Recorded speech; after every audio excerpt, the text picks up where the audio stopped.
Welcome to Wednesday. Dude, we need like a professional name for this, guys, but it's Q&A with Cody every Wednesday at 2. Derek Duker, one of our new guys, he runs our social media, our blog, and our email list. He actually asked the questions that you submitted. So we had a lot of good questions. So first I want to say thank you so much for submitting those questions. Today, I'm going to answer those because we get a lot of questions from new agents, experienced agents, especially on our YouTube channel, a lot on our Facebook, a lot are directly messaged us. We had one come in last night, I believe, that we added to the list. And also, if you have a little context too, Duker, to add like name and state, you know, eventually, then that'd be cool, you know, just to let you know that, you know, they're not making them up, and then I'll believe you. Now, they're legit. We had a lot of people submit them. Thank you for the questions. We're going to answer those right now. I say we jump in. What do you say? You ready? Ready. Let's do it, bro. What do you got for us? What are some good systems you've implemented to maximize efficiency and save time? Ooh, okay, so what are some good systems that you've implemented to maximize efficiency and save time? I forget he's mic'd up. I don't have to repeat that. Okay, so what I do is one of the things I'm focused on for 2019 is being more efficient. One thing that I do, there's two things that I do that help me be more efficient. Every Sunday night, I would say, obviously you guys know I write down goals every morning, but the main one is every Sunday night, I put together a to-do list. Every Sunday night, I spend time saying, okay, these are the things that I have to accomplish this week. And then I set out to actually accomplish them. Because that's one of the things I'm learning is a week can just fly by. It can be gone, and before you know it, you didn't get anything done. Like life happened, you were busy, you took a lot of calls, you responded to a lot of emails, you went to the bathroom a lot, you drank a lot of water, you drank a lot of coffee, you had some meetings, and before you know it, banana puff. The whole week is just gone. It's like the whole thing is over. And imagine that. So let's be more efficient moving forward. From now on, I need you guys, along with me, you hold me accountable, I'll hold you accountable. We will all continue to be more efficient moving forward, right? I mean, is there any, okay, I'll ask these guys too in the studio. Is there anything that you guys see that helps us be more efficient in what we do? Obviously, you guys know I plan for the week. You know I write down goals. You know we do the meeting every morning to get the whole team on the same page. We do marketing meetings. I also do one-on-ones every month to set expectations, responsibilities, and a timeline for every person that's on my team. Because it's super easy for us to just go through the motions and get nothing done. So, I mean, that's one of the biggest things is focusing on what actually moves the needle is the best way to be efficient. I think it's a simple answer, but I believe it's the best answer. So, how many leads do I need to have for it to make sense to have an appointment setter? Okay. I would say, goodness, that's a good one.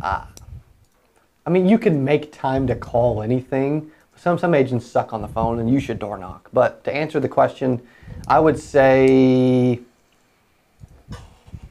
probably it's got to be over like 25 or 30. It's got to be over 30. I'm thinking like 30, 40, 50 leads. Because at the end of the day, you've got to get in front of people. And if you're not great on the phone, or if you personally know that you're not going to be self-disciplined enough to pick it up, then either pick up the phone or hire someone to do it for you. Like either be self-disciplined and stop being lazy, or just hire someone to do it. So I think it's on a case-by-case basis. But I would say if you're north of 25, 30, then that definitely helps because you need to exhaust those. And that's a lot of calls. What's the one thing agents should be doing to prepare for the new year? Ooh, okay. One of the biggest things I notice is nobody has a plan. There's no goal for the year. I was only successful my first year when I made $117K in 8 months, 19, 20 years old in college playing basketball. I was only successful early on because I established a goal. I wrote it out, I signed it, had my father sign it, and we put it on my wall. I think that's the biggest thing is you got to figure out, what do you want in 2019? What is your target?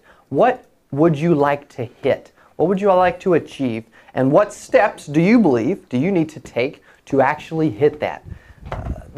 I mean, I would do a lot of reflecting. I always do a ton of reflecting over the holidays because I still work, but it's, you know, there's a lot of family time. You're sitting on couches looking at people and acting like you're listening, but you're really thinking about your business and how you can blow up 2019. Dude, maybe you guys too. Maybe I just need to get better at listening. But think about some ways that you can actually achieve a goal. So if you're like an average agent, you're making like 48 grand a year. How do you make 100 grand? How do you make 150 grand? And then set a target for yourself for 2019. Publicize it. I love putting pressure on myself. If I've got a big goal, like 8% Nation was a big goal. I love putting pressure on myself to achieve that big goal. So I'll put a video up of me saying, hey, I'm doing this.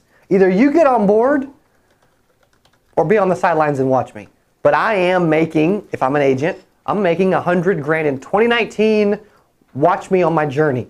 And then you put pressure on yourself. So set a target, put pressure on yourself, make it public. That's how you really know someone actually cares about hitting their target. If it's private, they don't believe it. Like once it's public, they believe it. And then write it down every morning. Because then you know what you have to do. What's the biggest mistake agents make when calling leads? The biggest mistake agents make when they call leads. There's several, but if I had to choose one, because you guys know my favorite way of getting someone to pick something is, hey, hypothetically, if you had to choose, I'm going to do that on myself right now. If I had to choose one, I would say that they don't sell a drop-off time. They don't sell a time to drop off the information. They talk too much. They get too much information. They give too much information. They get too much information. It becomes too much of a dialogue, too much of a back and forth. Like the call shouldn't last long. The call should be, the person answers the phone. You say, Betty? Yeah, this is Betty. This is Cody. I'm getting back to you about your request for the new final expense information. Now, Betty, the only reason I'm calling is I'm the local field underwriter, and I've been assigned to your area. I'll be out there in the Lebanon area on Friday. What do you think's best? What do you think is best, Betty? Should I drop this information off in the morning or in the afternoon? Like, what part of that pitch that actually works, and you see me do it live on video from Jamaica, what part of that pitch did I ask about health? Did I say the word appointment? Did I say the word life insurance? Did I say the word agent? Did I say the word insurance agent? Did I ask about tobacco or height and weight, or give them a quote, or make sure they're going to be there, or, you know, tell them it's not free? I mean, I sell a drop-off time. I book a drop-off time, and then I move on. Most agents fail at calling leads because they don't know what they're doing, and they end up doing stupid stuff like that. Every time I put out an ad for final expense leads, people think it's free. Is this avoidable? I remember this one. So there's an agent that buys, well, no matter where he buys leads, he says, hey, some people think it's free. It's not avoidable totally. It's always going to happen. Final expense is a lower income demographic. It's just going to happen, okay? There's ways, I mean, normally when that comes, I don't get that come up. Like I asked my wife this morning, I said, hey, I talked to 4 leads on video in Jamaica. How many of them said they thought it was free? None, because the word tracks and the things that I say don't lead to anything other than me dropping information off. So price is not, like, it doesn't cost anything for me to drop it off. But a response, I mean, normally if it comes up, the agent is doing something incorrectly for it to come up. Hypothetically, if it were to come up, it shouldn't, but if it does, because I guess it could, someone could just randomly say, does this cost anything, right? Or I thought it was free. You can say, now this is for information to help cover the additional cost, because the government, Social Security, does pay out a $255 death benefit, but that's all. My time is free, it's complimentary, the company's paying for that, and the information is also free and complimentary. So because you responded, I've got to give it to you. I've got to bring it by. Are mornings or afternoons generally better? It's agree, answer, and ask. And I let them know that the information's free, I'm free, that the government $250 death benefit is free, and all these other things, and then ask a question. So that's a great response. It shouldn't come up a lot. If it does, the agent just is doing something incorrectly. I don't get it much. When I do, that's what I say. How do you sell insurance to people who have it through work? Okay, so I think we got this question a couple weeks ago. With work, say, hey, I have insurance through work. You know what? I always tell them, hey, it's like renting versus buying a home. Most people that I know, that I do business with, prefer to own something. Having insurance through work, you're renting it because if you get fired, if you get sick, if they let you go, if anything happens, the company goes under, they go out of business, guess what? You don't have any insurance anymore because it's temporary. You're renting it. Most people I know, they only buy insurance for one reason, and that's to make sure that it actually pays out in the event of their death. There's no reason to make a possible scenario out of that or a potential scenario when you rent something. So let's make sure that you own it and that it actually takes care of what you need. I'm assuming that you would like that, right? That's a question because I don't believe in saying anything or rebuttal without a question. What is my best plan of improvement if I'm getting in front of 10 people weekly, but I cannot close 40%? Okay, so if an agent's sitting with 10, but they're not closing 40%. There's been times where I didn't close 40%. I've got two answers. The first one is, if you're cold calling or cold door knocking, yeah, you may not, But some ways, if you're working leads or people that actually have interest, some level of interest, that's what a lead is, then I would suggest say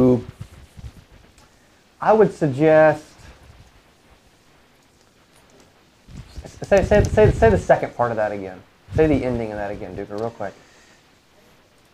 If I'm getting in front of 10 people weekly... 40%, right? Yeah, but I can't close 40%. To get above 40, to say it like half or at least half, it always comes down to two things. It always comes down, or I would say three things. It comes down to the relationship that I'm building with the prospect. It comes down to me actually going over the benefits and getting feedback and them seeing the value. And it has to come down to not talking price or showing price or talking budget until the end when I actually show them options. And I show them 3 options in descending order. If I do those 3 things and I feel like I've accomplished those, I always make the sale 100% of the time. If I have a relationship with them, we get along, they feel like I'm a friend, I'm getting there, I'm earning their trust, great, check. If I'm providing the benefits and they actually see the value in what I'm talking about and they're engaged, check. And if I show them the right options in descending order and get them to choose one, check. When those 3 things align, I make a sale. When they don't, or only 2 of them align, maybe I've got a relationship and maybe I show benefits, maybe the whole conversation was about budget and how much they can afford. That's stupid, who cares? Then, at that point, if only 2 of the 3 are involved, then I may not make the sale. If 1 out of 3 are involved, I won't make the sale. If all 3 are involved, I will make the sale. So there's a won't make it, a may make it, or a definitely will. Dude, I'd rather definitely will every time. When door knocking, how do you pitch to get in the door of an aged lead that's several months old? Okay, that's good. There's a few different ways to take that. So you're door knocking a lead, say it's aged, say it's 3 months old, whatever it is. I would have the lead with me, or if you could show them something, it doesn't matter either way. But hey, they open the door. Hey, John, how are you? I want to make sure that they know I know who they are. I'm not a random salesperson trying to sell a Kirby vacuum. John, hey, I'm Cody. I'm the local field underwriter assigned to this area. I work in this county, and I'm getting back to you about your request for the new final expense information that you had requested sometime over the last couple months. I'm sorry, they keep me really busy. I'm sorry, I'm just now getting out here, but I have the information and I need to go over it right now. Can I come in for a quick second? And that's it. And I would get good at that. I would refine that. Like even my pitch wasn't perfect there because it was off the cuff. I haven't door knocked an age lead in years, but I still had like the idea of how to do it and what to say. So I would write it down. I would make it similar to that. I would tweak it. I would write it down, and then I would, I would role play it. I would do it. I would say it to the mirror and smile, and then I would just get it down to where literally I've got it down to a science, and I could say it, to the clerk at the grocery store if I had to. What script would you use for a cold list of people with homes valued $300,000 or higher? What cold list would I use for people that have a list? Okay, so I would relate it to mortgage protection because you just said homes of 300K or more. And if I was calling about cold stuff, I would do it similar to our cold calling script that we did live on our cold calling show, which I think was like, hey, this is Cody. I'm getting back to everyone in the Springfield area about the new mortgage protection information. I'm assuming that we got this to you. Is that correct? And they say, well, I don't know if I got it or not. That's what they normally say. Okay, well, it's just my job to drop it off. I'll be out in your area on Thursday. Is mornings or afternoons generally better? That's so simple and short. But I mean, something similar to that. If I was going to just jump on and do a lot of cold calling and Albert, the age leads is a good thing to door knock, man. I mean, it's the activity. I think agents, if they need 60 to 120 door knocks a week, depending on the type of door they're knocking and depending on their skill. Most agents don't door knock on near enough. If you want to have success, dude, I could door knock. I could buy a list of 100 or 200 aged leads for like $1 and then go door knock them all for a month and repeat the cycle or whatever. And dude, I'll make 10 grand. I just will. And I'll probably spend $200, $400. But it's the activity. It's the consistency of it. That's it. Banana Puff. Banana Puff. We are done. 16 minutes and 17 seconds from when we started live Q&A every single Wednesday, 2 o'clock Central Standard Time. I'm very grateful that you guys not only watch our content, that you subscribe, that you like, that you comment, and that you actually ask questions that we can answer in real time through our different platforms and channels, and that we can also address on our live show. Thanks for watching Cody's Live Q&A every Wednesday at 2. Have a great week. We'll see you Friday for 8% Club. Go try our leads. Something crazy today. If you're not following our 12 Days of Christmas, we're trying to give an agent 20 free leads today. So make sure you go back and check out our post. So check it out. Have a great week. Thank you guys. Thanks, Duker. Thanks, Dylan. Let's do it.